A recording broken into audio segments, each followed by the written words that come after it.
Great. We are live and we have Nate and Carlini today joining us. Thanks so much for both of you for being here. Hello. Super. So this week, last week we spoke about a few different things. We spoke about different types of ERCs. We spoke about fungible versus non-fungible a little bit.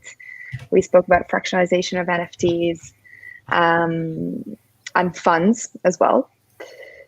So I think I wanted to start off this week kind of recapping and talking a bit more about like fungible versus non-fungible. I've had some interesting conversations this week around like what is fungible and what is non-fungible.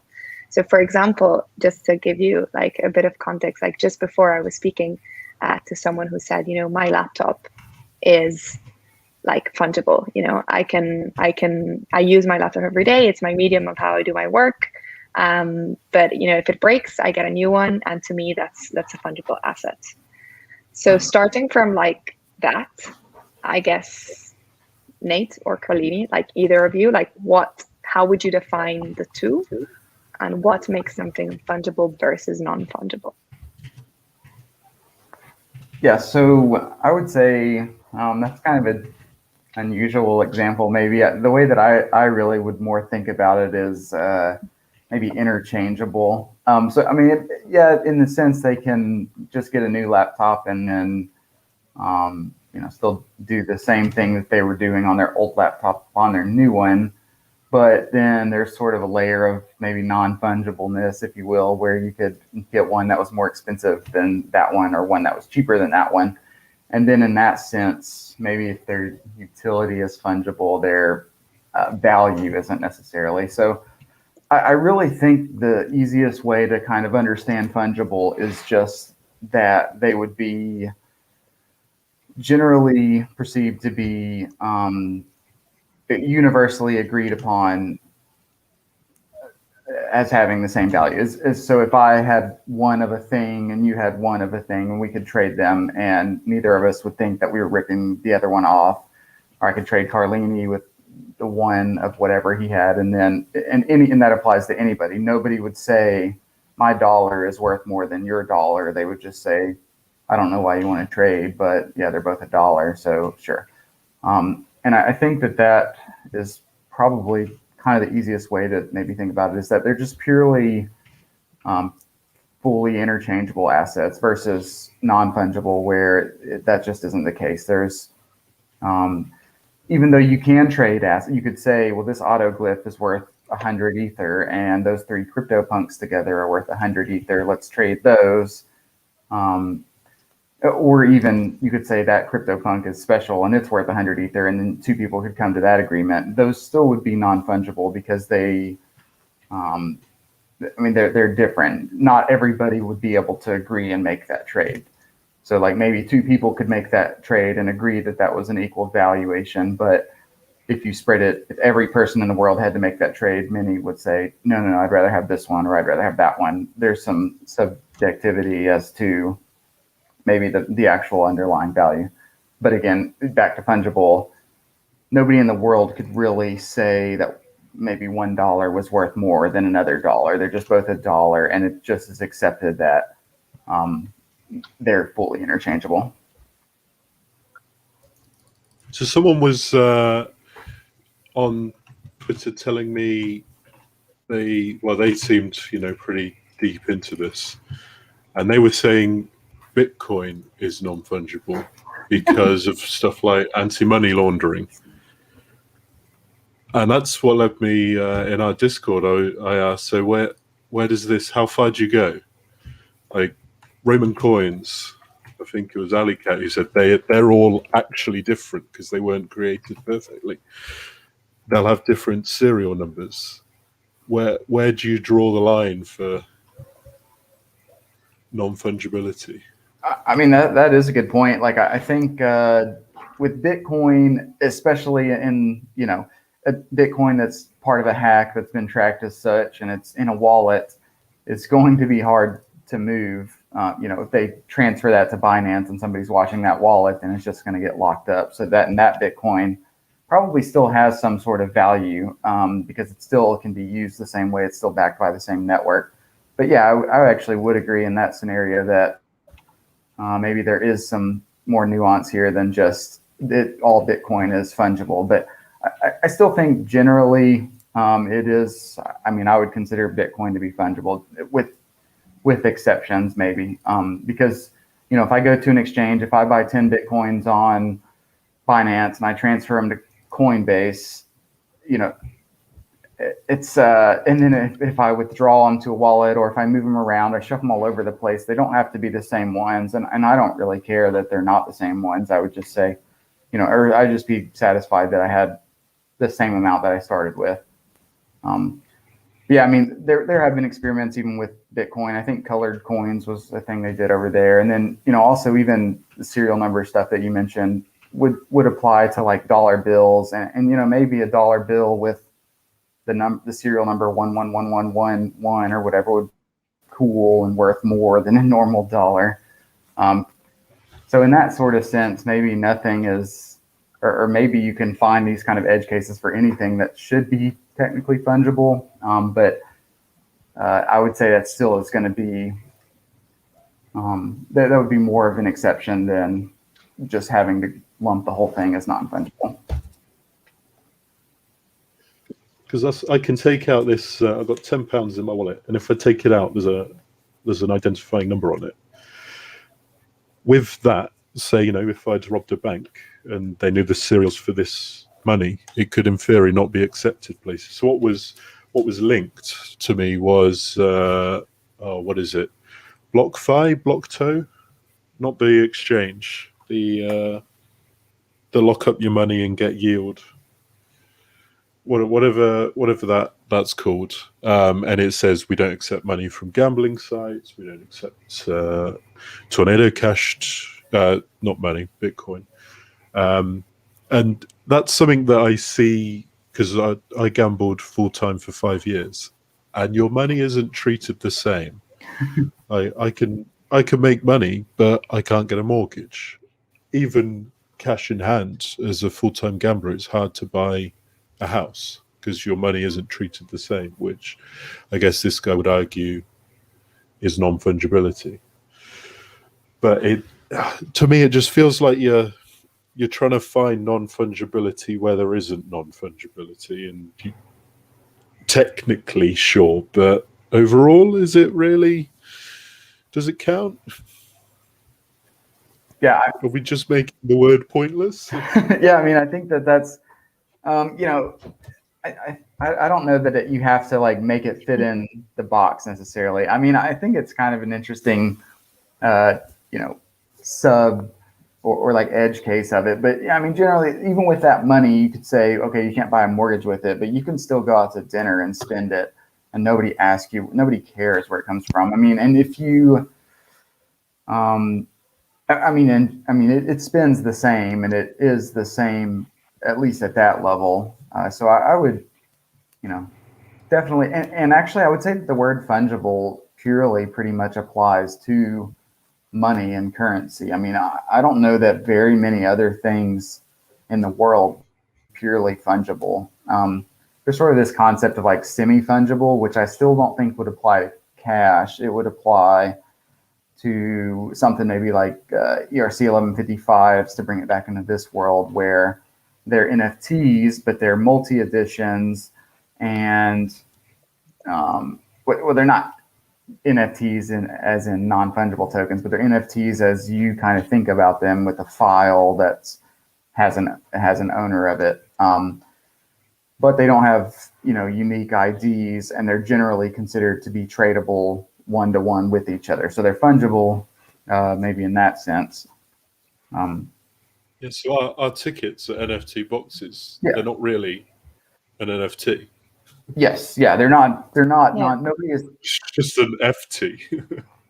Yeah, well, so we've used the term semi-fungible, and even when I say that, I don't really know necessarily that there would be a case where one ticket would be better than another one. And maybe by that means they are purely fungible, and semi-fungible is just a bullshit term that I've heard a few people call them. What does semi-fungible mean?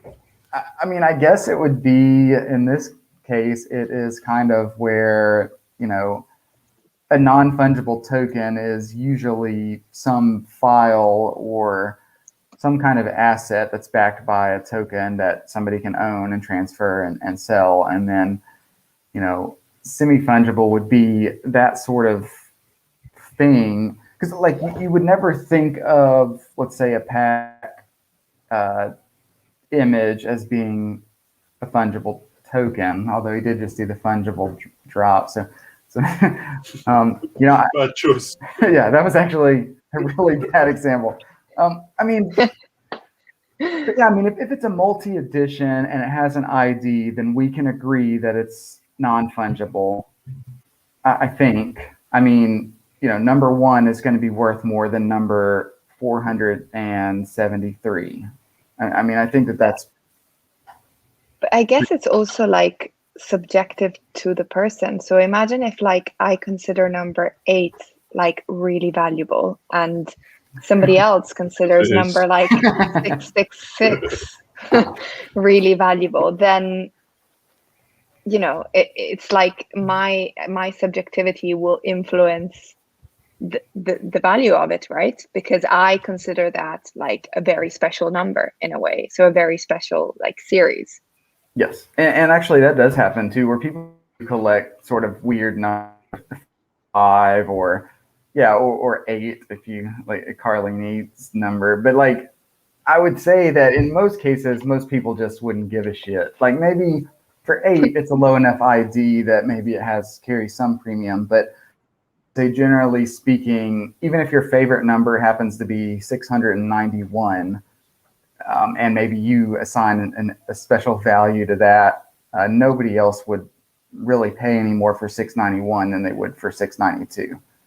Or maybe the one other person that has that as their favorite number for whatever reason. But I think it's usually more what the most people. So like number 1 is super popular because the most amount of people can look at it and say, sort of through a subjective lens, oh, that's the most valuable ID of whatever this collection is. And that applies pretty universally. And then I put extra value on the final edition, which not everybody does. It's less significant than the first edition, but it carries a premium. And I've seen it play out in a few things. So I know that it does exist. There are other people that think along that same line as me. And then some other meme numbers, 69 is or, there's, and 2 because it's close to 1. But I mean, I would say normally. Someone's collected all the 420 boxes. Oh, really? Yeah, so 420 is another good one. I mean, the internet numbers. Yeah, exactly. Any good meme number, anything that has like a powerful, narrative behind it, I think can be a premium. And that's where I think that's kind of interesting how like, so I said like 691 and 692 would be essentially identical in value. And in that sense, most people in the world would say, yeah, I'll trade you 692 for 691. I don't care. It's the same thing as far as I'm concerned. And that's sort of fungible in a sense. But if you had to rank them exactly in an order, I would say, the majority of people would just put 691 over 692, maybe by a fraction of a penny, because they would say it's slightly lower or whatever. So I'd still say it is not fungible. It just maybe people don't give a shit enough to get down to that, pick up that last penny out of the tray or whatever.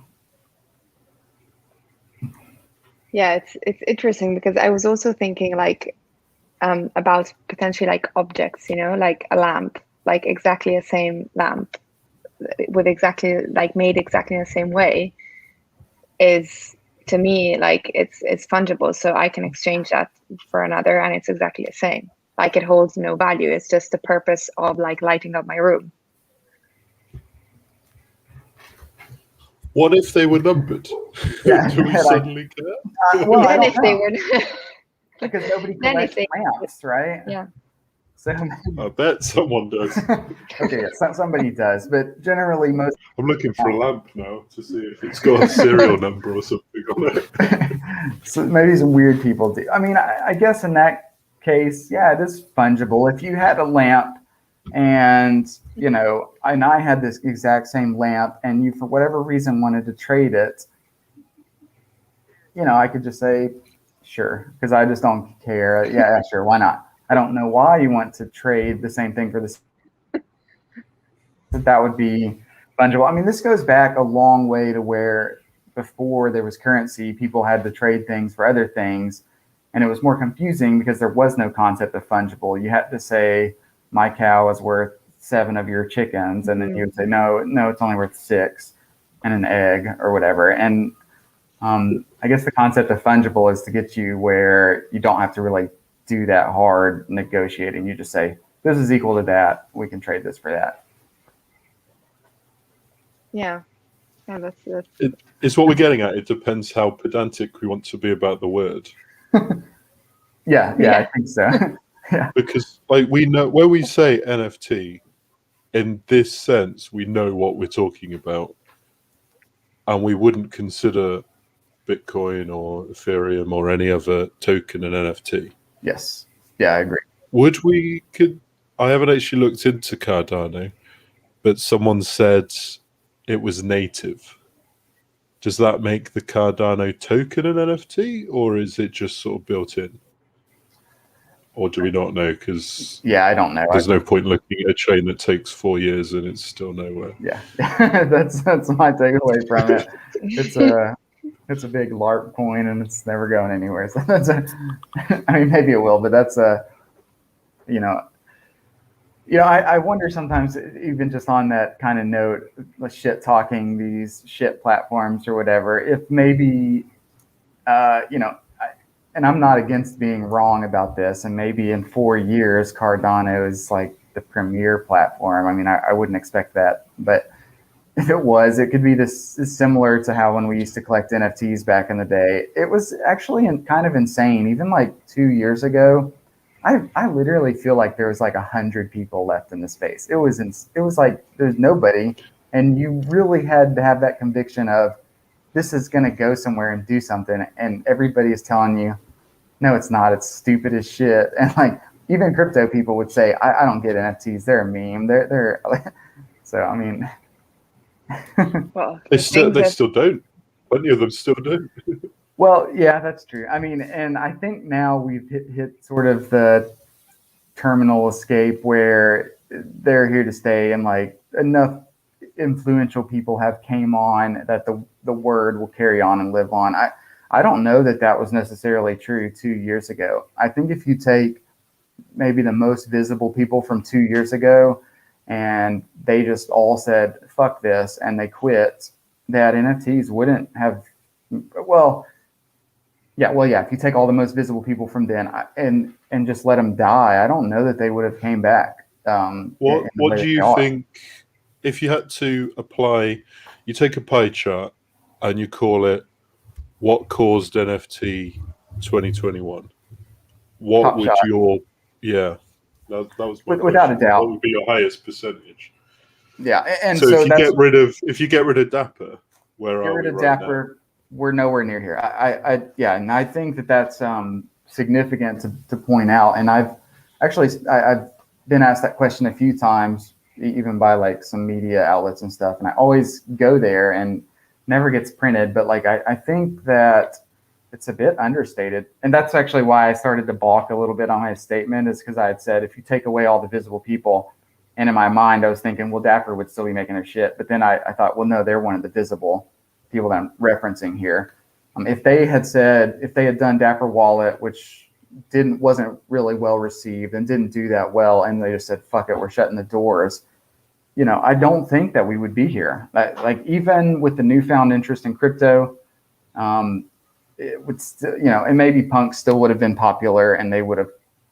But, I don't know that even that's necessarily true, because of some of the money that came into Punks came through Top Shot money coming in. It's all this liquidity suck into the market, and then it came into crypto native and NFT native hands, and they spent it in all the other markets, and they, stimulated a lot of these other markets. But yeah, I think, it's kind of like a butterfly effect, I guess. You go back 2 years ago, and if everybody gave up, people just assume that NFTs are inevitable now, but I actually don't think that really is the case. Well, yeah, we What were about you, Carlene? Do you mad, think weren't so as we? well? Well, so for years I was trying to get people into NFTs, like all my friends. I'd tell them about it, and I managed to get them into 2 projects. Some people managed to get into CryptoKitties in 2017, and that was hard, to go from no crypto knowledge, and you're like, hey, just come and breed some cats, you'll make some money. That was very early December, and even then it was hard to get people to. You had to teach them, like, MetaMask was new then, and it was not as usable as it is now. You have to be like, look, so you got to get MetaMask, and you got to somehow get Ethereum. You can go to Coinbase, but then that'll take you some time to sign up, and blah blah blah. And it was just a right faff. Maybe, if I had to put, maybe 10% of people I told were interested, and of those interested, 75% failed, like on their way to breed cats. Then you come to Top Shot, and I was hyping up to my friends for, I've still got my Instagram account that has July last year 3 or 4 posts saying, guys, come on. It was mostly a Pokemon cards Instagram. So I was trying to get these collectors to buy Top Shot, which didn't really work. So I then tried to get all my Instagram followers. All I did was follow Pokemon accounts. So then I started just following NBA trading cards. I don't even know what they're called, whatever you call them.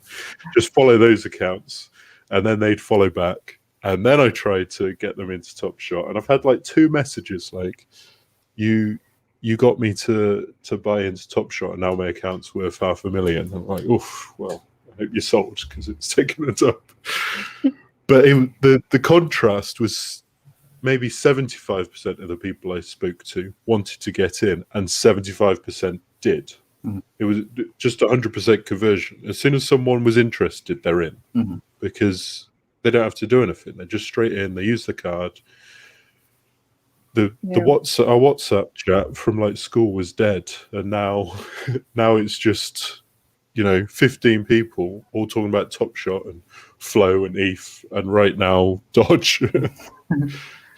Yeah, but it's just so much easier to get people in thanks to Top Shot. Now, I know a lot of people don't like it because of X, Y, or Z, custodial wallet, or funds not coming out, which interestingly I just actually got an email about my withdrawal coming through 6 minutes ago, so that was nice. So it's not it's not like the Holy Land, but it has for sure increased NFT visibility hugely to insane levels.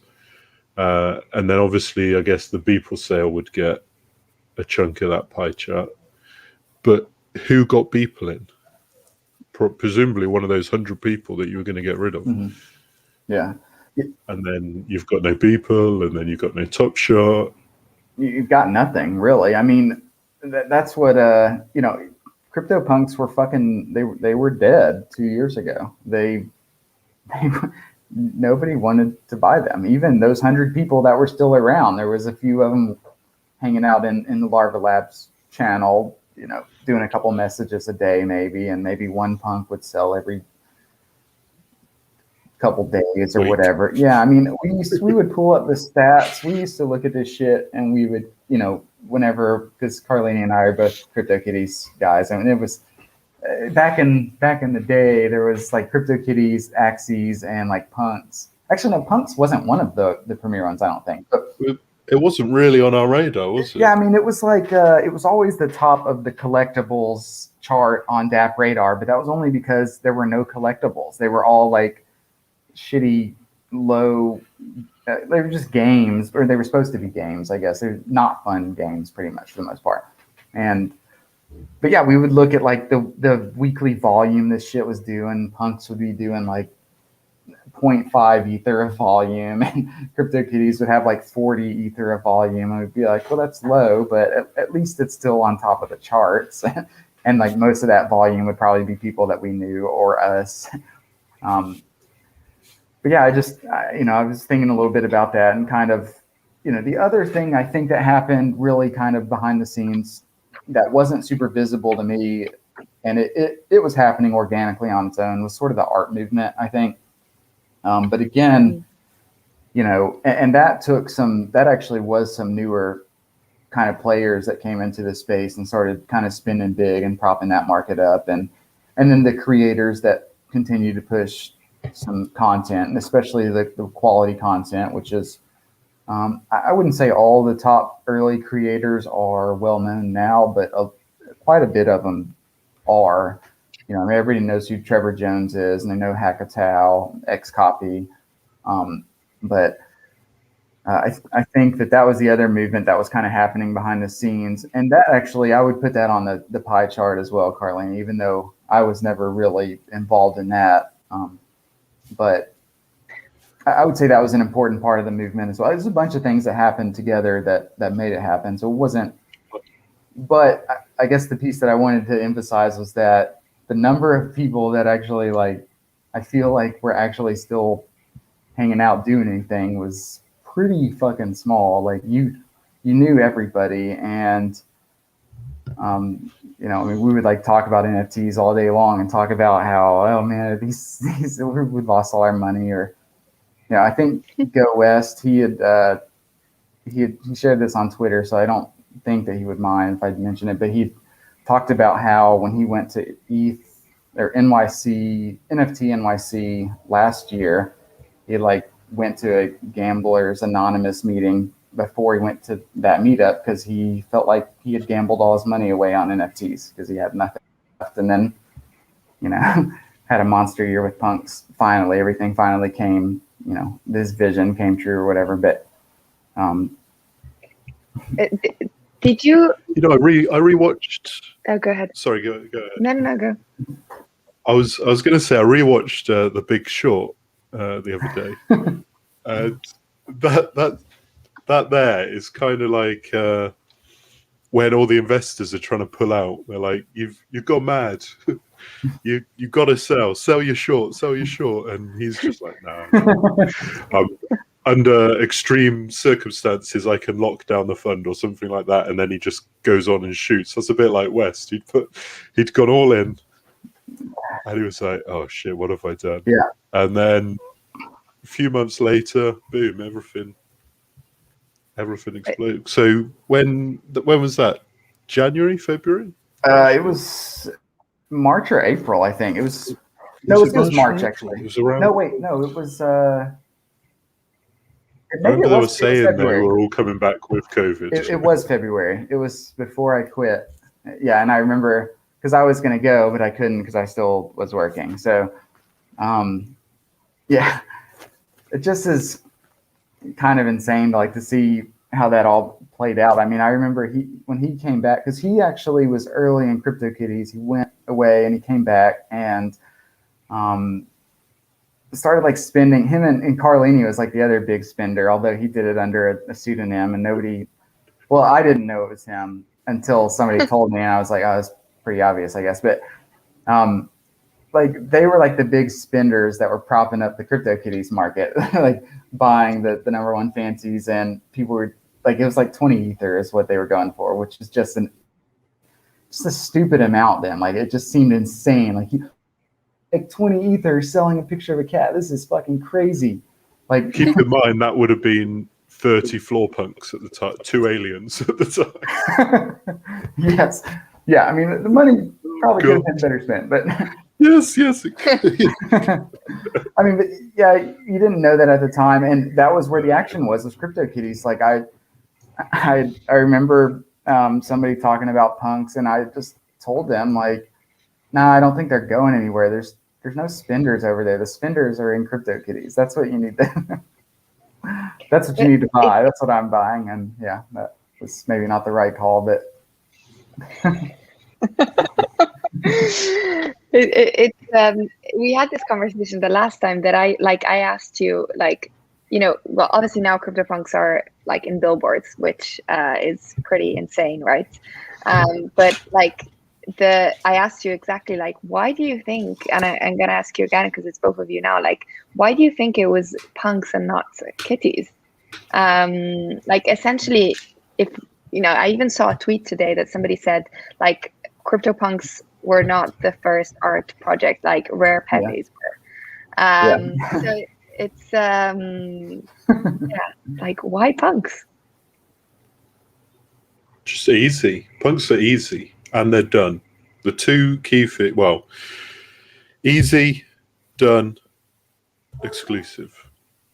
So Kitties has exclusivity, but it's harder to understand. It is. There are only 100 founders, for example, which is nearly as rare as a zombie, but it's just so much harder to understand because it's such a complex ecosystem of different people liking different things. Whereas punks, you can't go wrong because no one can mess them up. Like you said, they're on a billboard. That wasn't the devs. That was the community. The community have got, what was it, G Money? I think he coordinated it. He got people together, sent a message out to punk owners, says, hey, I'm going to do this. Do you want your punk on? Do you want to donate? Mm-hmm. And it took a handful of weeks to sort, like ridiculously efficient. And that's all it takes, because you're not waiting for anything with punks. You're not waiting for punks to go on to Flow or for a game to come from the devs, which is a bit of a meme in the CryptoKitties community. Because after a year, at the start of CryptoKitties, there was a clock that sold a cat every. Was it 15 minutes? I was trying to remember this earlier. I had a meeting. I couldn't remember if it was 15 minutes or 30 minutes. I think it was on the minute scale, but okay. I don't know. Maybe it wasn't. Maybe it was an hour. I think it was 15 minutes. I'm gonna go with that. Okay, so every 15 minutes, a new Gen Zero cat was released to the wild, and that took a year for all of them to sell out. So that was kind of like their ICO sort of NFTO initial cat token offering. Initial cat offering. And then when that ended, people were worried, like, what's going to happen now? Like, this is all so different. And I can't even remember Mac's position at the time, but he said this is where the game starts, or something along those lines. And that just became like an infamous meme because no game ever came. So with CryptoKitties, you're waiting for the next thing, whereas punks, they've just said, here they are. It is what it is. It's done. You can't be disappointed with punks because saying it this way makes it sound bad, but it's not. No one is working on it. Yeah, which is a plus. Which technically is true, but people can build around it. But your stone in the middle of that circle is set. It's not moving. It's concreted in, and it can't fail. It is what it is. You know what it is, and you can add to it. But when you've got things like CryptoKitties, Axes, Zrun, all of that focuses on the dev team succeeding. So there's an element of risk there for people putting it. Like, people are buying aliens for, what do we think Christie's going for? Over 10 mil. That's a lot of money for almost everyone in the world to put into something where a dev team can fail you. Yeah.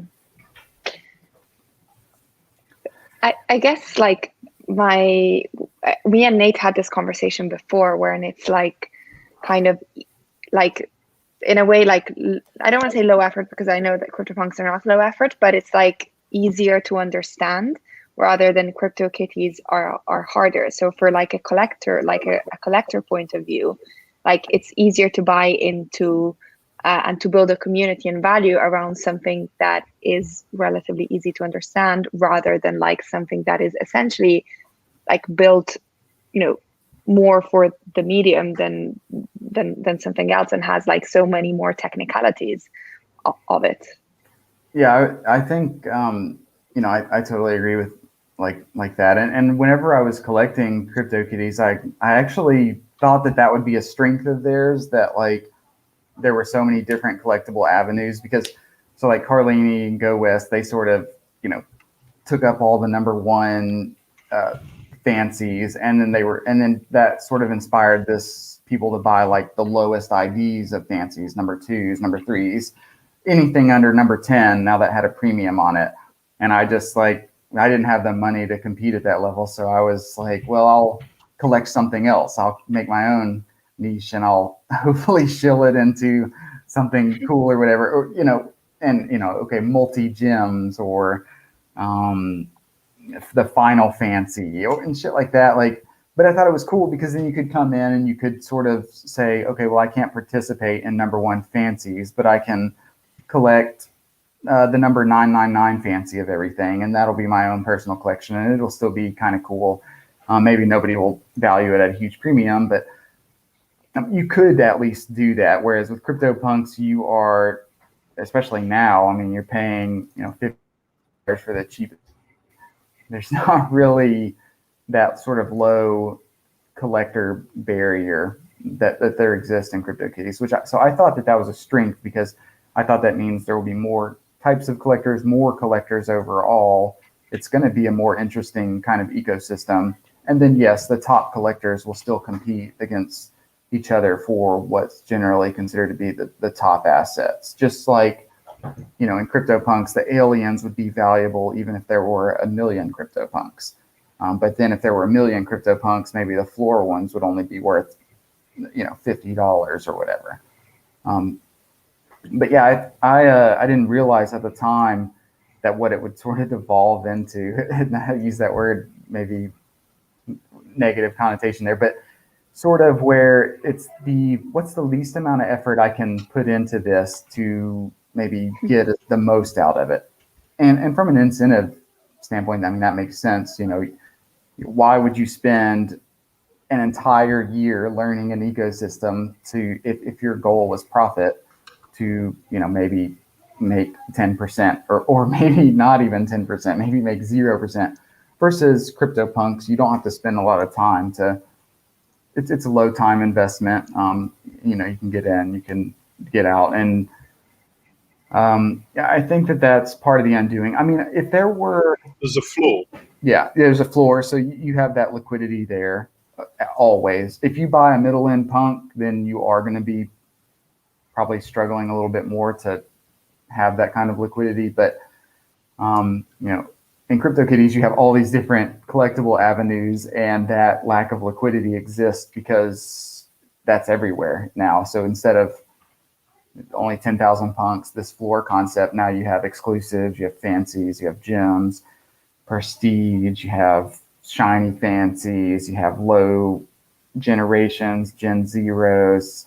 There's just so many different things, and it's hard for people to sort of converge on, this is what I want to collect. This, like, if there were 1 million NFT collectors, and there will be one day, I would say, then maybe CryptoKitties ecosystem will make more sense, because people will say, I don't want to pay 50,000 or 100,000 at the time for a CryptoPunk. I want to dig into CryptoKitties because it's cool that it was the first ERC 721, and I can spend $20 and whatever. If I lose it, I lose it. But I don't think we're really at that level yet. We're still sort of at the speculative mania level, and a lot of things are money and profit driven right now. I think there are some people that think that this space maybe is a little more pure, or a little more maybe a little more pure or mature than it actually is, because I would say that the percentage of people that are like dabbling and investing in this space are mostly, there is a high percentage that are maybe more shallow, or just really just doing it speculatively. They see momentum, they're buying, and they're hoping that they can make a profit on some time frame, whether that's a day or a week or 5 years, it remains to be seen. But it'll be a while before people are collecting purely just to collect, I think. NFT noob said, Yes, that is true. Yeah, Nate, what happened to the cat one? It exists. It's punks. The joke there is people are trying to get Nate to make one of these because basically Nate's the go-to guy if you want something done because no one else knows how to do stuff. At least in our group, he was the go-to dev. Nate, please make a wrapper so we can farm Rary with our cats. Yep, that's You've got cats too, so you can benefit. Yeah. Well, we got Robbie to do it for us. So, I mean, there is a wrapper, but they changed how the Rary farming worked, and I think that's like kind of a weird incentive, But yeah. Now I forgot what I was talking about. Spot on. But I actually had a question for you both. Like we were talking before around like when everybody, everybody was kind of like digging in and out and not really believing in, what they were doing or whether the space was going to go anywhere if, they had a gambling problem. But like what did you guys think? Like, did you actually think that it was ever going to come this far, or were you just there for the fun in a way? Like, what were you thinking at the time? So yeah, I mean, I if I'm being honest, I definitely lost faith a little bit. I mean, there was, it was a tough pill to swallow and say maybe I'm wrong. I mean, I went to ETH Denver last year in February. I think Ether had so I guess at the end of 2019, or maybe it was the end of I can't even remember. I launched Chain Faces in January last year, and Ether was around $150 each. So I was still holding on to hope that the crypto space was going to bounce back, and then NFTs by proxy, because my path into this space was I dabbled with buying crypto and buying shit coins and trying to make money. That's how people come into this space. 99% of the time, they're like, I want to make an extra buck so I can buy a car or whatever their reason is. They're not thinking I'm going to make millions of dollars or anything. But so I came in like that. And then whenever everything went to hell and all the prices collapsed and I thought, all my fucking money is just melting away. That's when I found NFTs as a way to I'm going to save my money through this. This is now we're into early 2018. But then what actually happened was that I kind of realized this is actually a use case. This is actually fun. There's people that they're interesting, cool people talking about this stuff, smart people. And that was where I found crypto had at least a use case. And I still actually would argue that NFTs are one of the best crypto use cases to come out still. I mean, that's, people will say, oh no, DeFi, but as far as actual things that normal people care about and are using, NFTs are one of the only things. So I expected the same thing to happen here. I thought crypto is going to make a big run up. NFTs by proxy are going to get more people dabbling in them. More people will have sort of the same epiphany that I had. They'll stay, and it may take them, they may lose a bunch of money when Ethereum collapses to $500 or whatever, but they will have at least seen this sort of same light that I saw. So NFTs will live on through that. So yeah, I did still believe in that, but to be honest, it was very hard. I think that's maybe not very well known. It seems like everything is perfect and great now. It wasn't, when there's 100 people left and you're all wondering, are we just the craziest people in the world? And everybody at your job thinks you're a dumbass because you spent $1,000 on ASCII text art or whatever. And I mean, this it just, that was kind of the reality that we lived in for a couple of years. I was sat around a pool in Ibiza on a stag do telling 15 other lads, half of which who I didn't know at all, that I was going to retire off my weird looking cats. That was the short. When was this? Was I think it was 2019. So we'd been through quite a few cat bears at that point. But still, I held strong for my cats, and I guess technically, I eventually did sell them to then buy into Top Shot to then buy into Flow. So it was like a a chain of events started with these cats that I bought under that pseudonym that eventually led here. So maybe two were on board at that point.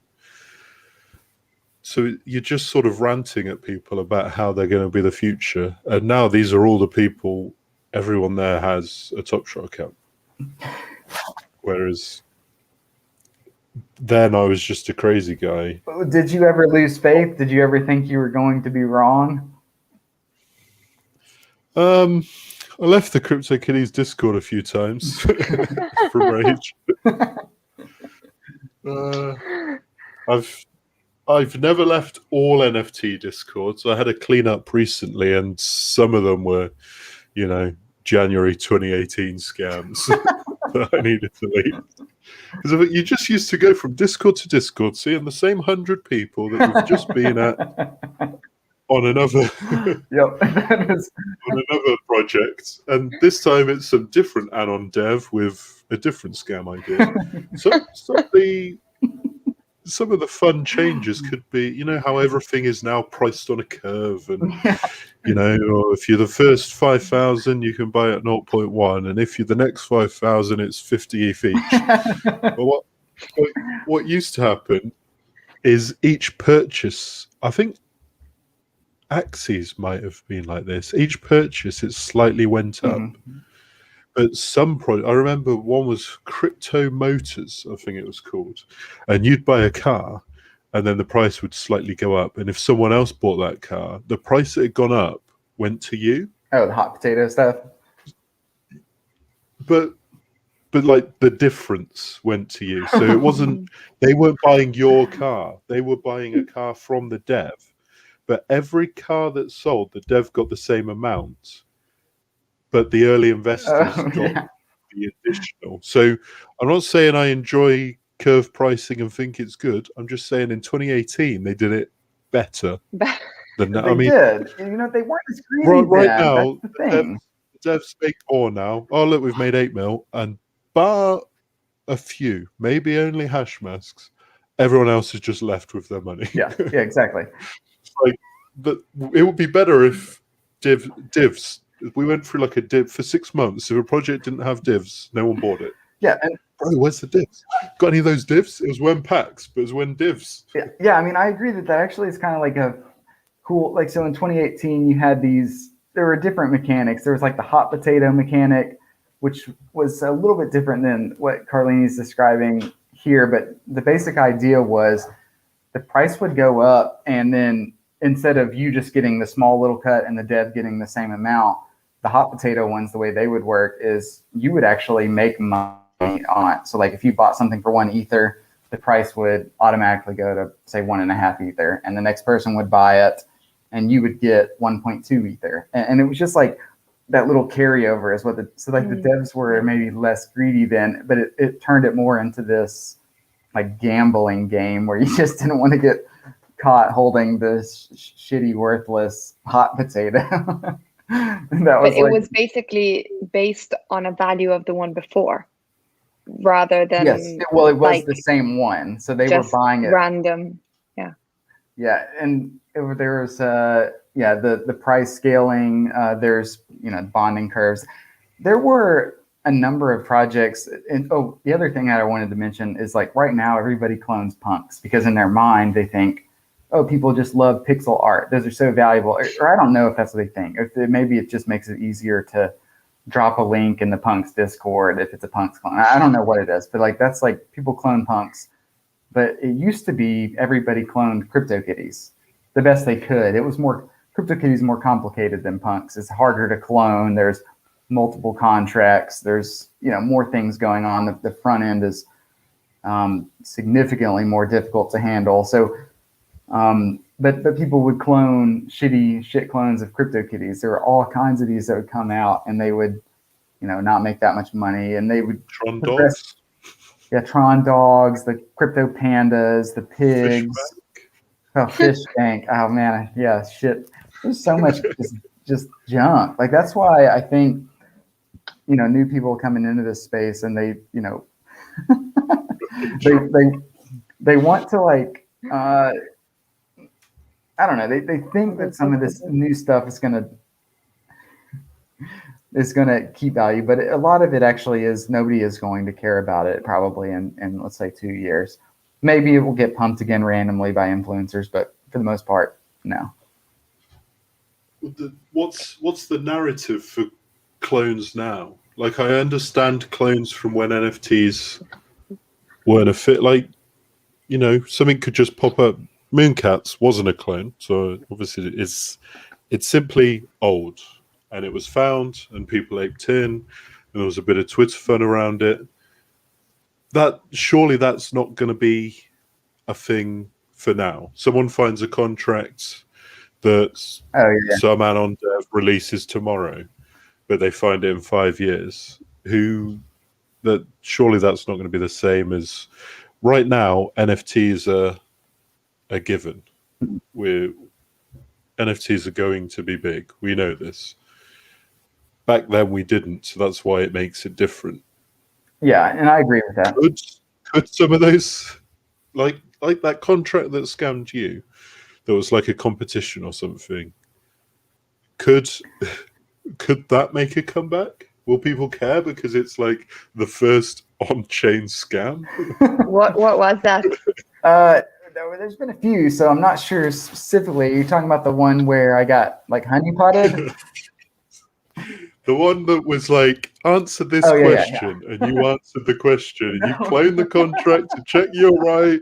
You're like, right, I'm definitely getting this ETH. Yeah, this is okay. So then you got scammed. The quick scam story. So the way that this went down, so I'd been dabbling with Solidity a little bit. I had enough skill to deploy. I knew a couple things. I wasn't an expert by any means, but I'm still not. But anyways, at the time there was this guy shared it in one of my channels, and and nobody like raised the flag or anything on it, but he said, hey, I think one of you guys who like knows Solidity can maybe get some ETH out of this contract. It was this contract that had, I think, 5 Ether in it, and it had a function with a question on it, some riddle, like a common riddle. And the idea was that you send the answer with an amount of ETH, which is like, I say it out loud and it sounds like literally like send 2 ETH, get 10 ETH back. Like no shit. But no, let me give some context of why I fell for it. So like free armor trimming. Yeah, I was like, oh shit. So this is what I recognize this is a scam, but I think I know what the trick is, because it was sort of like a double layered scam where you could send the amount of money with the answer, which I believe the answer was nothing, but they did nothing with a 0.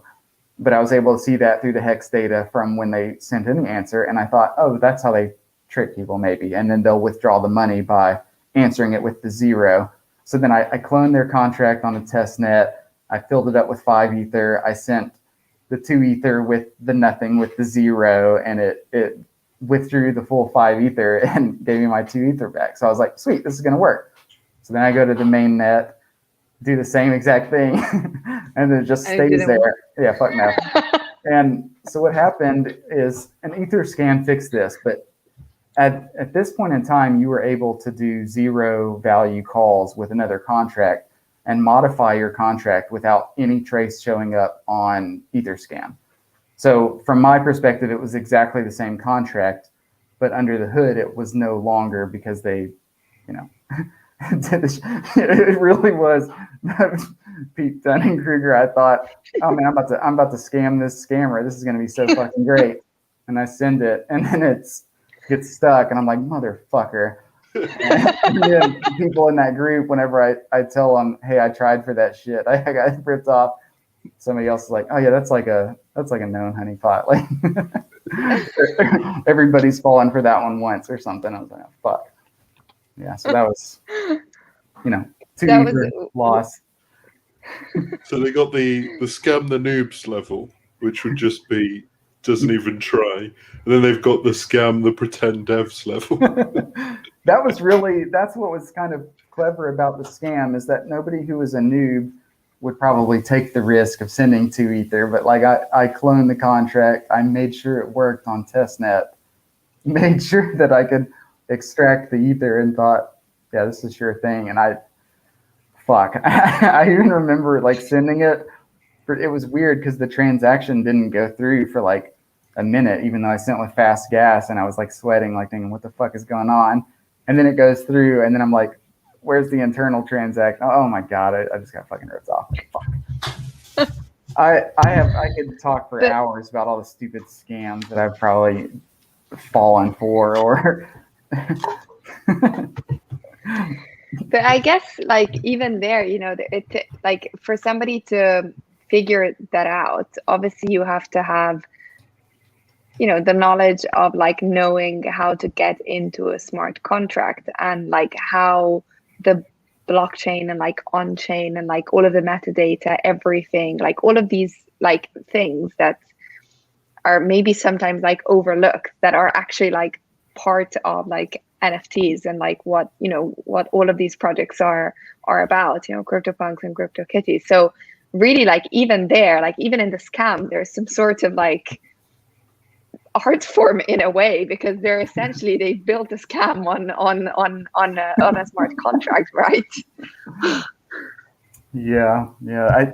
So that scam is gone now, I think, because of now they show zero value calls, and now you can't really hide your traces with it. It would be obvious that you modified it through another contract. But it's kind of an interesting piece of history that existed, and probably a handful of people who got caught up in the moment and thought they were smarter than they actually are. Like me, fucking fell for it.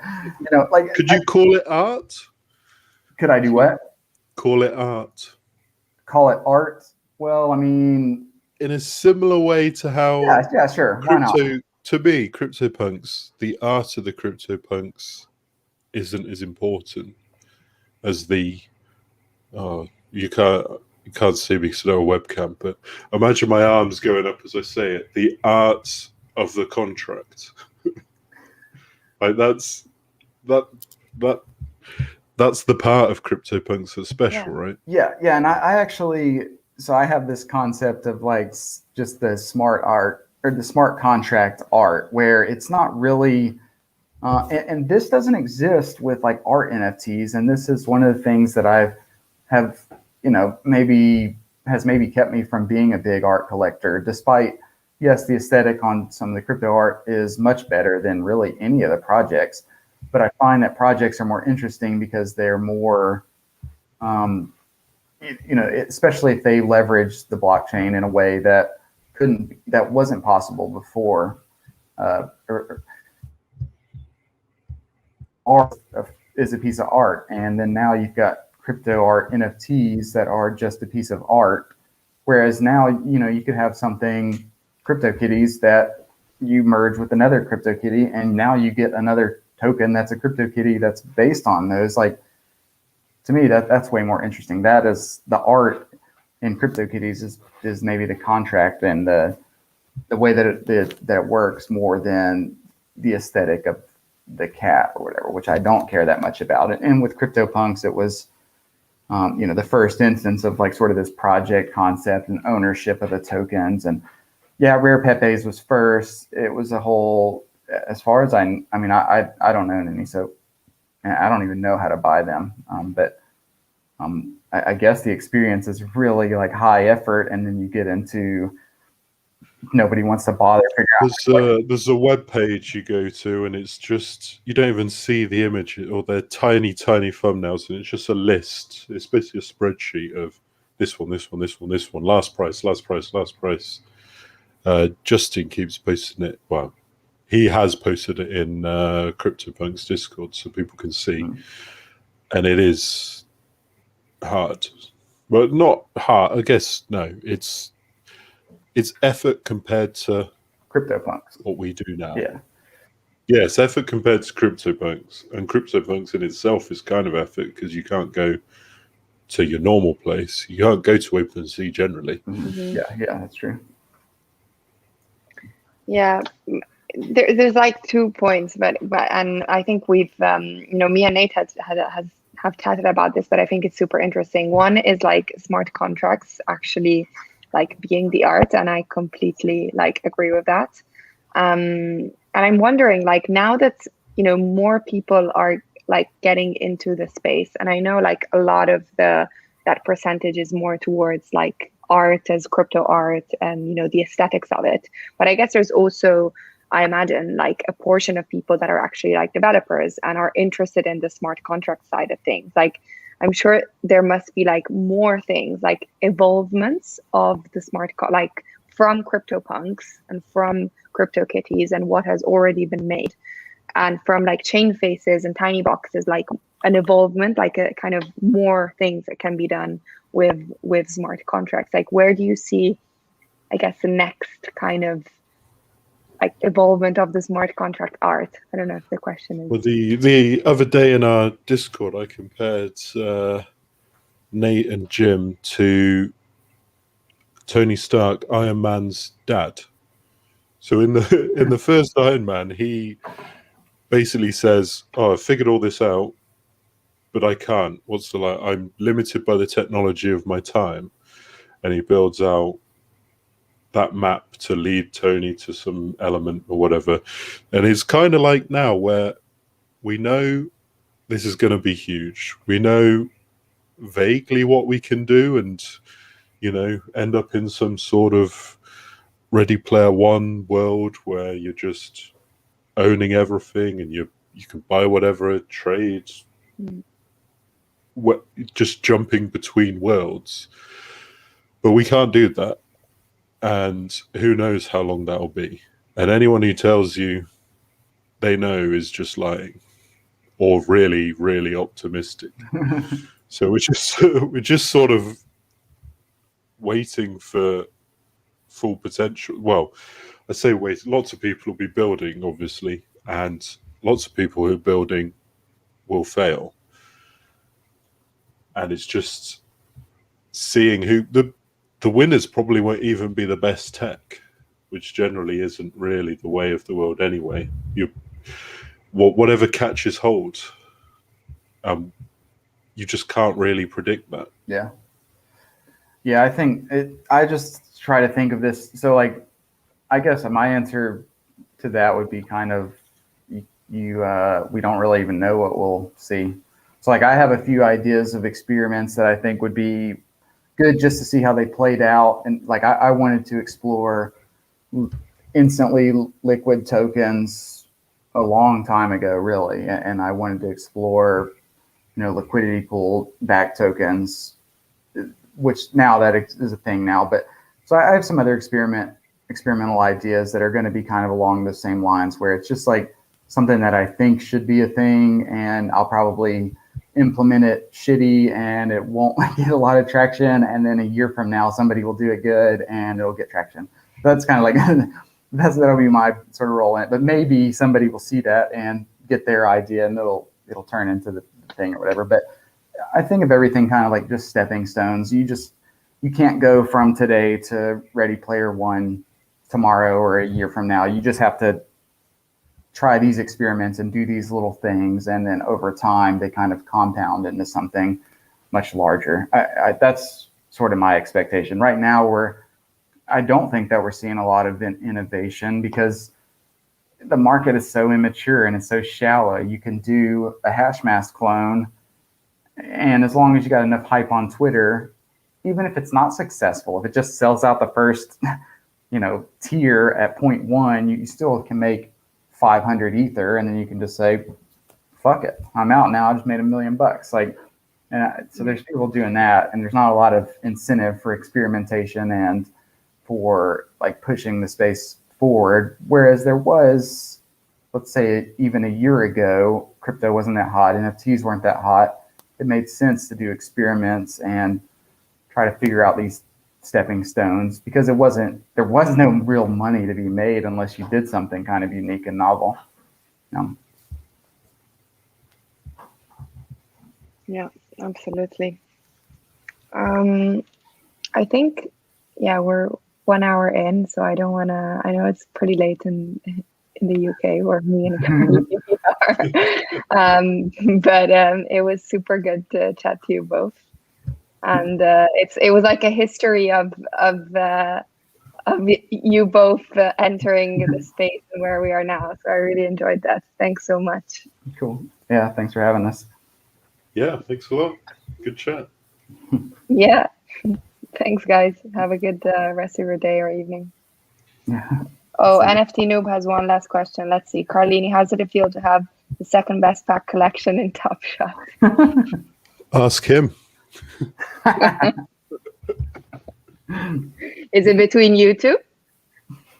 No, it's just me with the best and him with the second best. That's pretty much how it is.